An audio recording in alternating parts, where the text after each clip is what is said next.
All right, so it's about 4:45 here on the East Coast, waking up to seeing some of the new rumors about the Brandon Aiyuk situation, and it sounds like the San Francisco 49ers wants 2 first-round picks for Brandon Aiyuk.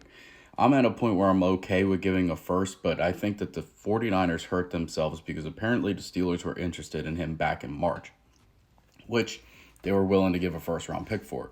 They held off, said no, they're not going to trade him, they're not going to do this, they're not going to do that, and now it's biting them in the ass.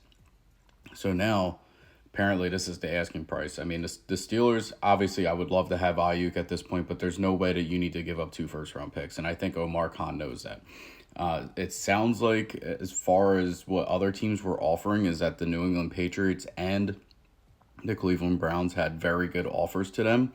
I don't know if it had 2 first-round picks or anything like that, but it does seem like their situations were obviously much better than the Pittsburgh Steelers, but the Steelers and Aiyuk both have the upper hand because it's where he wants to go. According to all the information that I've seen, is that to the Pittsburgh is where Brandon Aiyuk wants to go. So they don't really have much of a choice.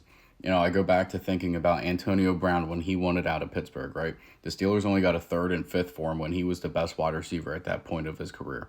So, and Brandon Aiyuk is not on the same level as Antonio Brown, right? He's not the best wide receiver in the NFL right now, but he is a damn good player. So, I would think I would be okay if the Steelers gave up like a second for next year and like a third in 2026, something like that. I don't know, and I'm okay with the contract. If it's 28 to 30 million dollars a year, I mean, when you look at it 4 years from now for one of the better wide receivers in the league, it's going to make sense.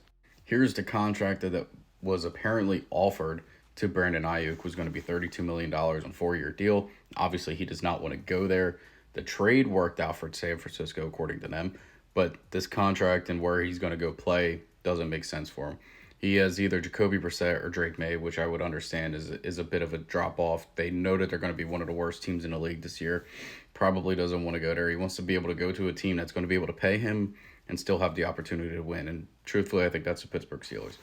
But looking at this contract, you see how high the money is. But look at a guy like Patrick Mahomes who had the contract very early where it was expensive at the time, but now he's like the 10th highest paid quarterback in the league. So thinking of that kind of situation, we'll see where Brandon Aiyuk ends. The saga's not over. Here we go.